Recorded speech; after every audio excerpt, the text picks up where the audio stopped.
nothing left for me to hate, so I can lay me down, my brothers, on the ground. I bled today until Coyote comes to raise me up and carries me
Good evening and welcome to the Scottish. I keep saying it. Good evening, Allan. I don't know. Why do you want to say Allan at the end like it's my fault? It's you that says it.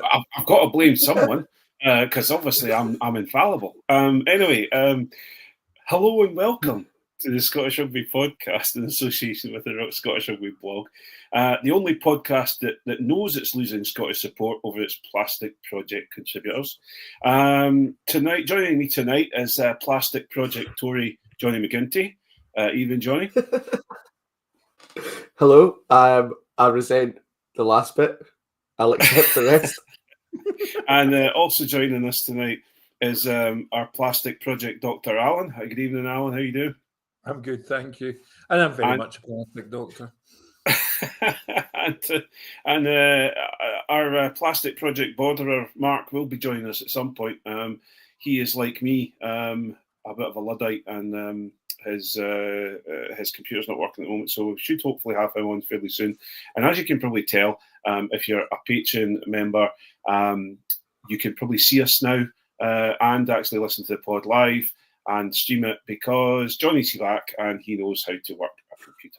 So thank you, Jonny. I appreciate you being back. And those of you who were disappointed last week, my apologies. I'm just a bit... once I've been trained, I can do it, but it's just I haven't been trained yet. So I'm anyway, not even that much younger than you lot, so I don't know what the problem is. Yeah, I just... to be perfectly honest, I just hadn't... I don't know... I've been completely ignorant of how to run the podcast, and then when I was totally and utterly left to my own, I just had a go, and we got there in the end. But anyway, Jonny has managed to get things a little bit more streamlined, so we should be all right. Our podcast is part of the Sport Social Network, which is great because I actually heard that being advertised on Scottish Radio on 4th FM today, which was like a total surprise at work. It's just that everybody in the dealership managed to get hear me shouting, the podcast is being advertised on the I was a bit like Jonny McGinty at a Scotland game talking about the podcast far too much. Don't listen. If the SRU are going to advertise it around the pitch, I'm going to talk about it. That's all I'm going to say. Yeah, well, that is very true, and I have noticed that Andy Burke and Tom English have again started referring to their podcast as the BBC Scotland's rugby podcast. So I'm glad they've got their ducks in a row over there. So we're on the Sports Social Network, and don't forget to give us a follow or a like on your favourite podcast app. If you're watching on YouTube, please hit the subscribe button and don't forget to give us a follow on social media. I think I'm trying to think now. I'm Scrum Champion on Blue Sky. Jonny, you are Spaceman Jonny on Blue Sky? Spaceman Jonny, yeah. Yeah. And Allan, are you on Blue Sky yet? Yeah, I'm old generalist on Blue Sky. No Twitter handle. Yep, and I'm pleased to hear you calling it Twitter, because I've decided that I'm going to continue to call it Twitter from now on. I'm not getting into this thing of doing what Elon Musk tells me to. You can find all the links on our site, www.scottishrugbyblog.co.uk. If you're listening on Apple and like what we do, please leave us a review on Apple Podcasts. If you like more content and you want to support what we do here, you can subscribe to our Patreon from just £3 a month plus VAT, and that gives you access to our super secret Facebook group and the second part of tonight's podcast, as well as Patreon exclusives that we do. We do the odd OnlyFins, etc. And the second part of this podcast is going to be fiery tonight, because I've got a bit of a dander up about Edinburgh, Jonny. Would you believe? Well, do you know what? I saw a bit of Friday night, and I absolutely do believe that. Yes. I've also got a bit of dander up about Glasgow fans, but I'm not going to. I'll leave that to everyone at the end, and we'll see what happens. Alan, I was you're very what? nice. Even on the podcast account, even on the podcast Blue Sky, all I did was make a little bit of fun of that zebra guy. I didn't say anything mean about Edinburgh. Yeah. No, it's just, but unfortunately, for those of you who don't know, obviously ourselves have a messenger group that we all talk to each other, and Jonny and John Anderson are incredibly rude to me regularly about Edinburgh. And all I did was make a little bit of fun out of Glasgow, not much, just a little bit, and joined them in their misery when their coaching staff may not have been the best. But apparently, it's all my fault. So anyway, we'll move on as quickly as we can. So we'll start off with, well, are you fired up for Calcutta week? Do you know what? I feel like I'm strangely not, and it's really annoying because it's normally like my favorite week of the year, and this year I don't know, I just can't get into it. I don't know why. By Saturday morning, I'll be into it. I think we're all the same. Alan, we're kind of all a bit the same. Are we all a bit kind of? Yeah, I think so. I think there's a few things going on, isn't there? I mean, obviously, it's difficult to come out of our last game with much bounce, and it's I mean that was pretty bad. England did beat France. They did well to do that. Although, yeah, France, if they got the last kick-off, would have won the game. But a friend, Martin Clark, and another Facebook chat had said that he was kind of strangely filled with pessimism and confidence in equal measure. Like he feels there's nothing to fear, but we're due a tan, and I think that's right. I think this is Schrodinger's game.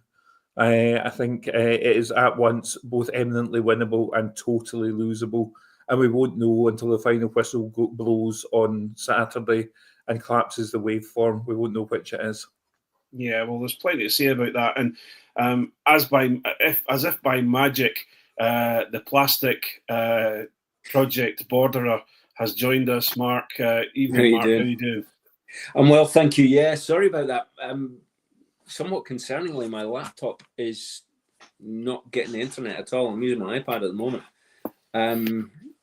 Yeah, it was fine a couple of hours ago. I was working, but so hopefully, if there's any breaks or if it becomes too difficult, just tell me and I'll go away.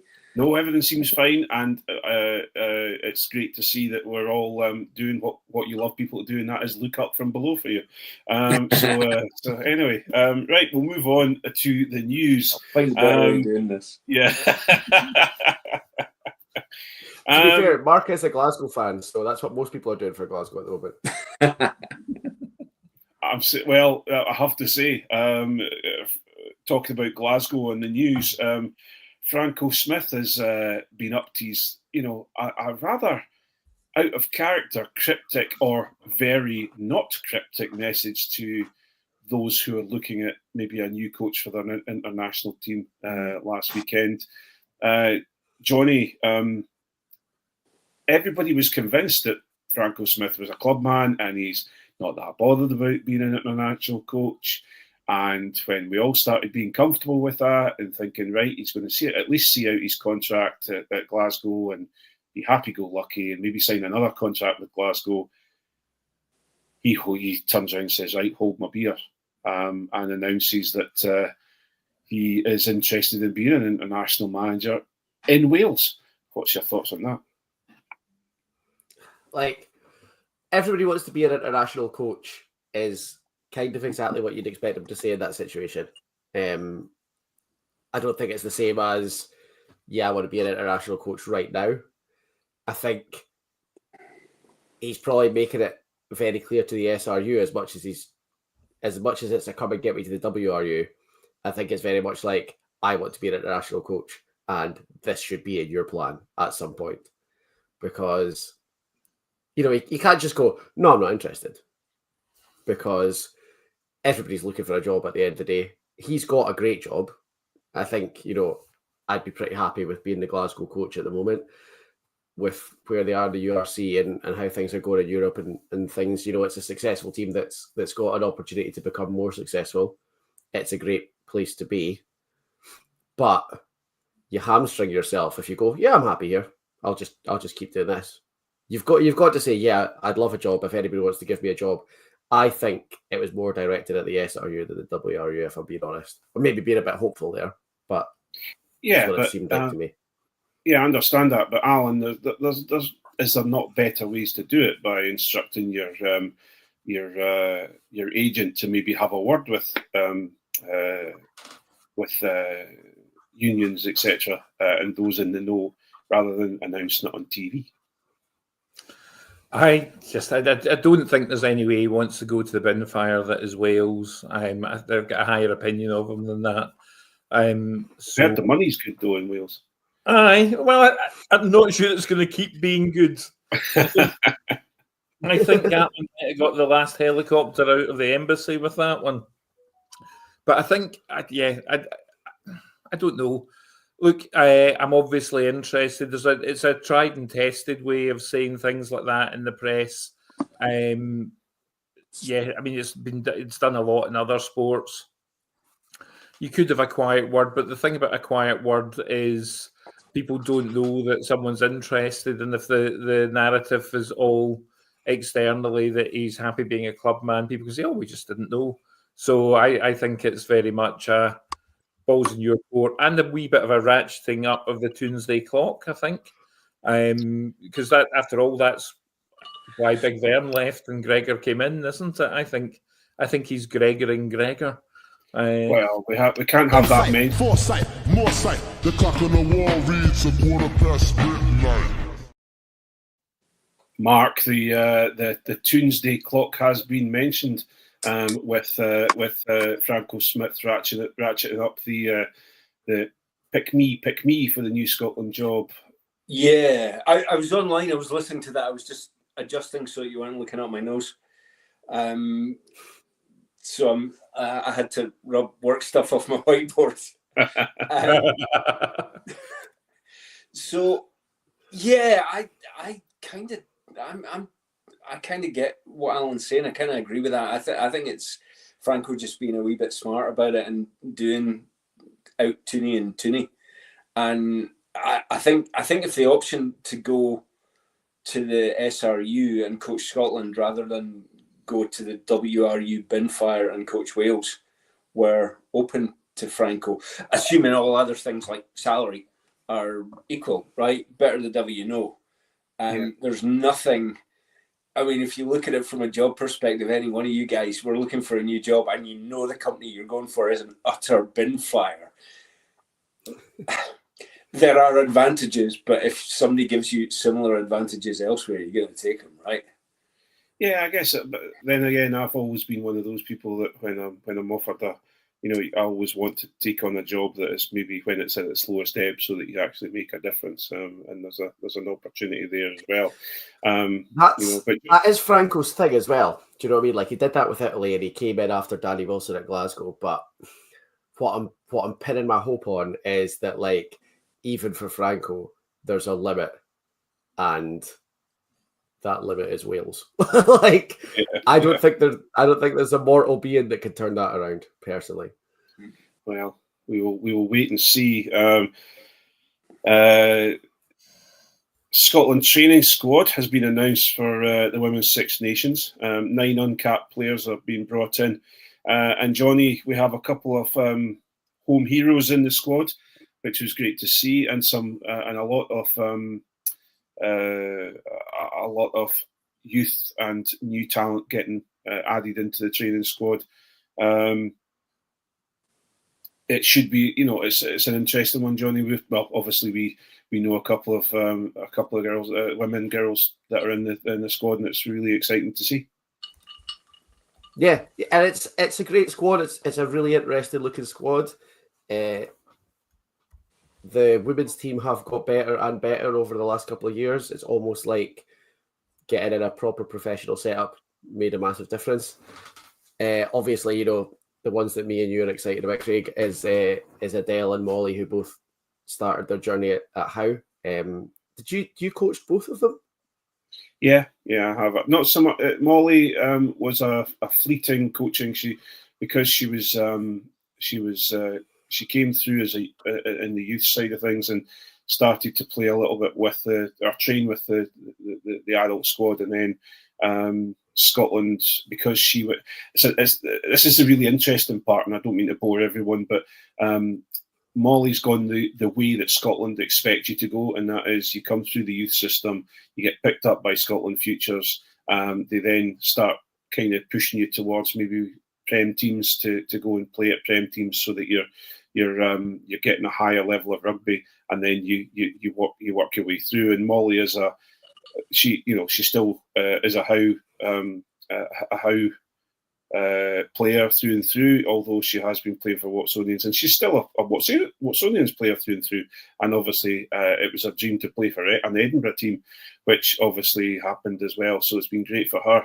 So she's a real player that's come through the system. And then Adele Ferry, who came through our sister, who started playing down in Dumfries and then went to Dundee, Abertay, women's rugby, and then came to ourselves, and really just she's a phenomenal athlete. But at the end of her tenure with ourselves, she kind of got to a point where she said, "I think I've done enough with rugby," and then had a second thought and went back to, and I hope I'm not speaking out of turn for her, but she then decided that she wanted to have another go and see if she could go, how far she could go. And so she's come in sort of the way, a different way, where she's gone to a high level club. She's absolutely performed incredibly, which we all knew that she would.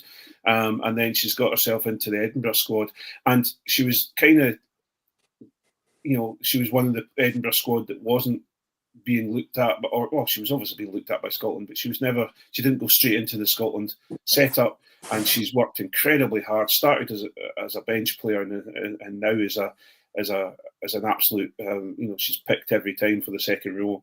She's usually a starter for Edinburgh most games, and she's got her chance with Scotland. And me and Jonny, and I'm sure everybody at the Howe Five, and others who are watching, both those players and the other 9 players that are getting the opportunity, should be incredibly proud of them. They're really, it's a fantastic journey.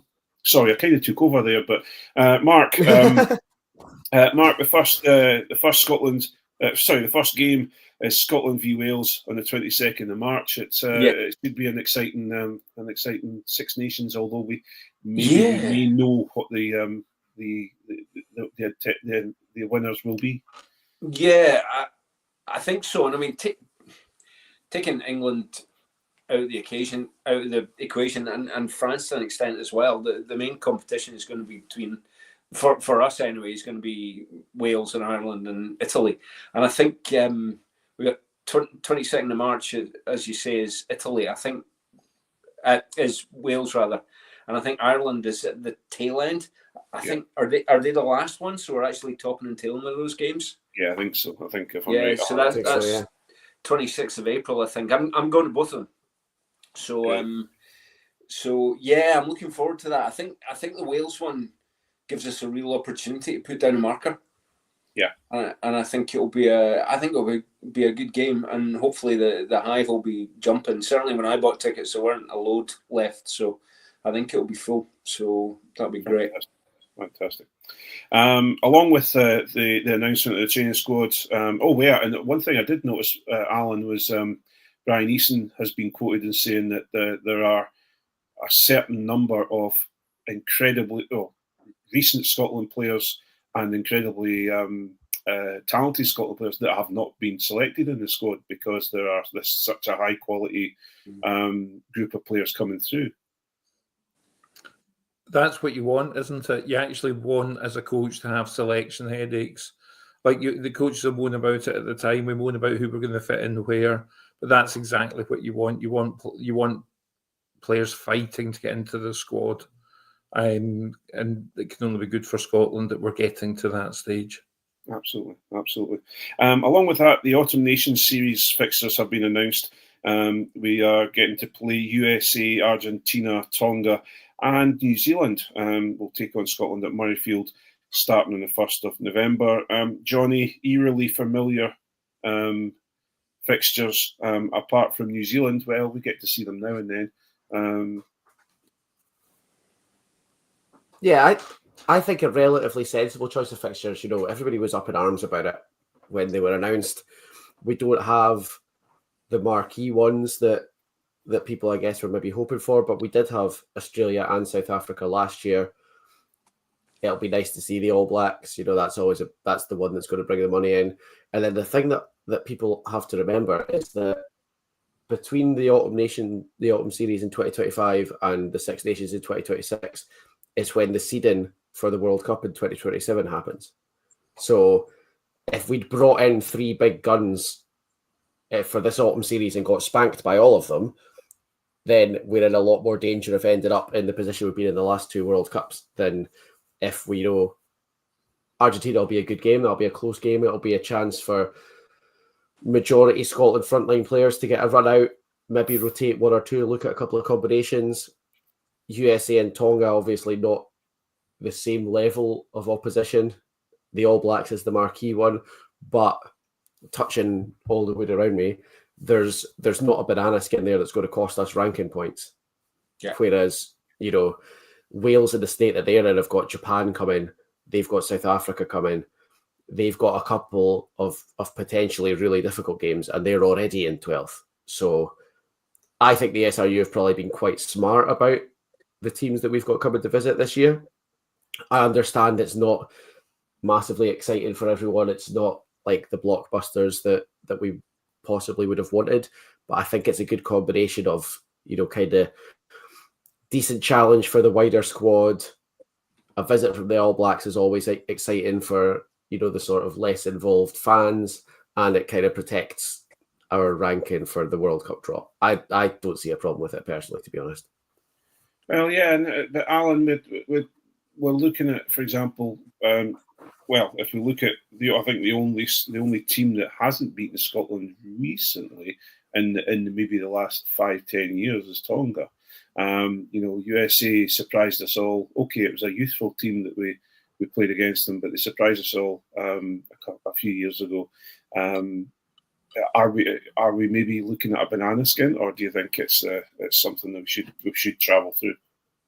I think we have to be looking at travelling through these games if we're the team that we think we are, and I think we have to be looking at having another proper crack at the All Blacks. I wonder, I don't know the answer to this, but how much say do the SRU even get in these fixtures? Because I know the summer tours are what we're given. I don't think we actually get to pick.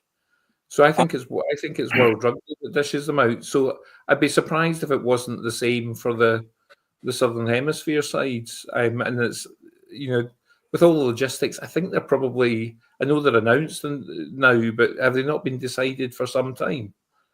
I read a post, might have been today, I think it was Nick Johnson, you know, and I'm fairly certain she was saying that these were decided based on rankings as far back as something like 2017. Yeah. I mean, which is why Wales get the marquee thing. Yeah, Wales get the marquee games and we not so much. Yeah. And based on our rankings in 2017, okay. If it's as far back as those, then if it's as far back as that, even if it's 5 years ago, then yeah, no wonder, you know. Yeah. And Mark, because of the Lions that are, the Lions tour that's this year, do you think this is going to be a situation where we get some more new players getting more game time in the autumn? You mean? Yeah, I think so. Until a large degree, I hope so. I'm very conscious. Or building on from the summer tour. Yeah, building on from the summer tour, indeed. Yeah, I think I'm very conscious that we've seen in the past lots of our lines seem to take years to get back up to where they were, because I think they just play so much rugby. Lions tour, then Autumn Nations, then back into the Six Nations, and suddenly they're playing like 2 years straight. And I know we've seen that. The likes of Mish took Mish about 3 years to get back up to his form. So yeah, let's try some of the guys out in the summer tour. Yeah, you probably don't want to try newbies out against the All Blacks, but if we can run comparatively inexperienced people out against the USA and Tonga and still win, of course, then yeah, let's do that. Yeah, because we got some great youngsters coming through. I mean, Freddie Douglas. I wouldn't be surprised if they fast tracked Ollie Blythe Lafferty into the summer tour as well, because we're in desperate need of some experience at tight head. So get him in and then step him up against the USA with Xander sitting on the bench to mop things up if things go wrong. Yeah, absolutely. So next on my sheet here is would you believe we have a Calcutta Cup match at this weekend, and Gregor Townsend has made 3 changes for Saturday's Calcutta Cup match. It's a kick-off at 4:45 p.m. On Saturday. Kyle Rowe coming in for Darcy. Jonny, some of the Weege fans have been calling for this. It makes for an exciting backline. Yeah, look, have I been calling for Kyle Rowe to get more of an opportunity for Scotland? Absolutely, I have, because he is electric. Do I want Kyle Rowe in the team instead of Darcy Graham? Probably not. Like, Darcy is a once in a generation talent. It's gutting to lose him.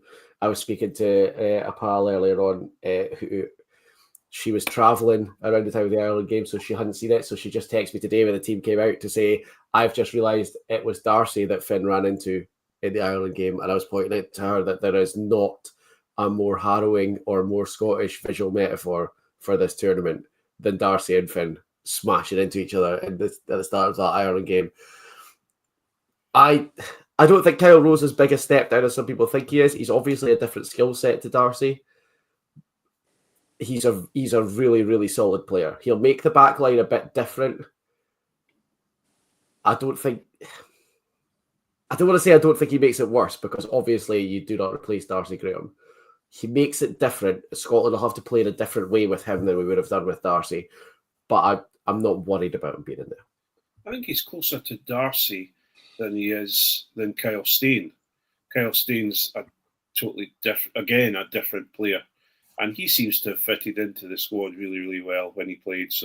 Or when he was fit. So I think you're right. I think Kyle Rowe, is a good replacement for Darcy. And we've also got to remember that Darcy has gone through a lot of injuries and issues and different things. We cannot count on him being there all the time. Yeah. So we have to have these other, that's like, for example, Harry Patterson, he's disappeared off the radar. I know he was injured, etc. But we need to start bringing these players in and giving them game time. And maybe that's what we talk about. The one thing that Kyle has got for Saturday afternoon is an absolute cannon of a boot. And if England are going to continue with this thing where they select this 5'9", 8.5 stone dripping wet thing at fullback, I'd be saying chuck all of the high balls that you possibly can into him in the first 5, 10, 15 minutes. And Kyle Rowe can hoof it. So, you've got him, you've got Blair, you've got Finn, you've got TJ as well. I'd be making his life very, very difficult for the first 20 minutes or so. And Kyle Rowe definitely plays into that sort of game plan a lot better than Darcy would. Yeah. I think the other thing about Kyle Rowe is he cut his teeth at a high level at the sevens, and I think that shows in his play. He's always looking for space. and he's always looking to attack. And I think that's where we see similarities between him and Darcy, because that's Darcy's way of playing, and George Horn as well. I think it's probably a discussion for another day, but it speaks to me glaringly of how much we miss the sevens pathway when we see Pellereau coming through with those skills. I totally agree with you. I think the sevens, we do miss the sevens pathway a huge amount. Mark, while you're talking, Pierre Schumann and Jamie Ritchie have been brought back in to start, putting Matt Fagerson and Suz on the bench. An interesting change, obviously, gives us I think Schumann isn't an interesting change. I think that was coming, but Jamie Ritchie coming in is interesting. Yeah, absolutely. Schumann coming in. The one thing we did against Ireland incorrectly, I think, is start Suz, or one of the things we did incorrectly, because whilst he is excellent, our best front row are flanked by Schumann and Zander, right? And you need to get your scrum into the referee's mind early. And I think that was a mistake. So I think that's what he's aiming for. We're picking Schumann to start, and I think it's the right move. I was kind of surprised about Ritchie, but I don't think there can be much argument, because Matt Fagerson hasn't gone well the last couple of games. The nasty, gritty, in your face Matt Fagerson that we saw in the last couple of games of the run to the URC Championship has been sadly missing. And I'm kind of hoping he's peed off with being put on the bench and he comes on angry. Because I think an angry, violent, in quotes, Matt Fagerson is probably exactly what we need coming off the bench. I think he has the potential to make more impact off the bench than Jamie Ritchie does off the bench. Yeah, I think Jamie Ritchie's a starter. That's where you get your performance from, and with Ted, interestingly, with Ted Hill being included in the England squads or England team anyway, I think Jamie Ritchie is a Ted Hill style player. So it'll be interesting to see that back row fight. And Allan, Jonny Gray stays in the second row with Grant Gilchrist, Gregor Brown and Sam Skinner on the bench. After the Ireland game, a lot of doubt was cast on, especially Jonny Gray's fitness and Jonny Gray himself. Your thoughts on that? So I think it's fair to say Jonny Gray wasn't match fit. I think he was brought back surprisingly early for the Italy game, and then it was a bit of cross fingers, hope for the best. Hopefully he's match fit for the Ireland game, which unfortunately wasn't. That said, he's now got 2 games under his belt. He's had the training. He's had the training in the last couple of weeks, so you've got to hope he's coming up to match fitness, and surely his selection will have hinged on whether or not the team feel he is match fit, because you could easily put Jonny Gray on the bench and put Gregor Brown starting with Gilchrist. Yeah, definitely. And Gregor Brown is an impressive player. We all know what to expect from him. So it'll be interesting to see. We're getting close to finishing up for the public side of the pod, and then move over to Patreon. But Jonny, it's another 6-2 split, and we've got Jamie Dovey and Stafford McDowell on the bench for the backs, and a very similar bench apart from Matt Fagerson for the forwards. The bench doesn't excite me at all, and I'm concerned about it. Yeah, it's a big worry. We're at the point now with international rugby where it is no longer a 15-man game anymore. It is now every single game is a 23-man game. And, I don't know what we could do differently. I think we are stretched thin by the time we get to the end of the bench. You'll not be surprised at all to hear that the 6-2 split came up repeatedly in all of the hands in the ruck posts this afternoon after what happened in the Ireland game. The 6-2 split works for South Africa and to an extent works for France.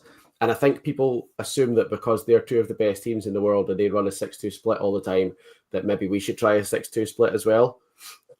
With the greatest respect in the world to the guys, the 6 forwards, particularly on the bench.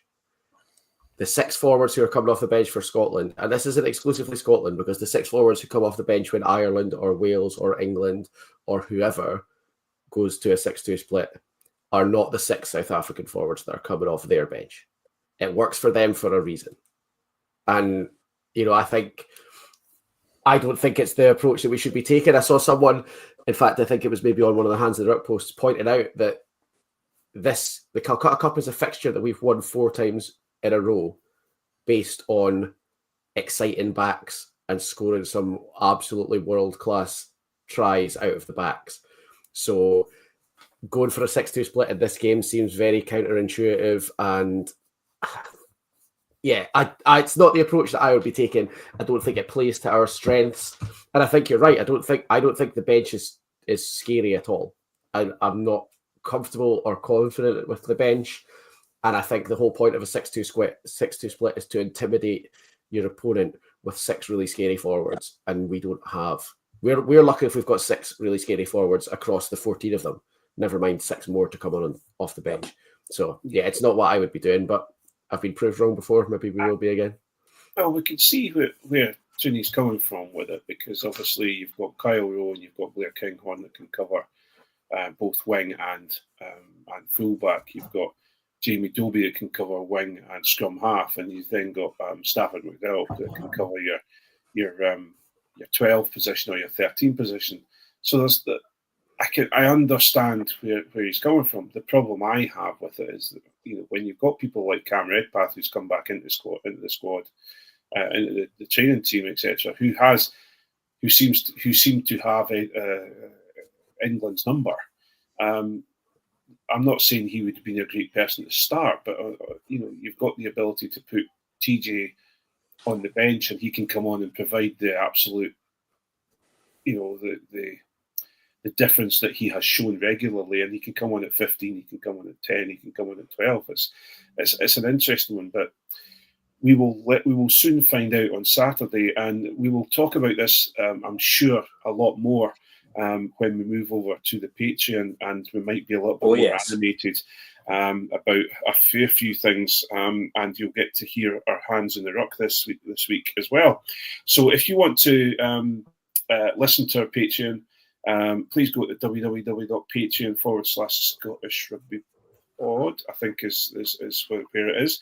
And for £3 a month plus the VAT, you can listen to the extra content and also support us in what we do. But for now, I'm going to call it quits it now, and we'll move over. So I want to say thanks to Jonny, Mark, and Allan, and say thank you very much for joining us, and I hope you have a good day, night, or afternoon. Or anything, you know, you never know when this was recorded. You see, that's amazing. See what I did there. Anyway, right. Perfect. Seamless. See you. Seamless. See you all later. Cheers. Cheers. Bye. Al. You just need to do the Truman Show thing, Craig, of good morning, good afternoon, and good night. Yeah. Oh, you see, that's the thing. That every time I go to you, Allan, and go, Allan, I've done it again. I've been waiting on you coming up with something like that, and now you've done it. I'm going to try it and put it into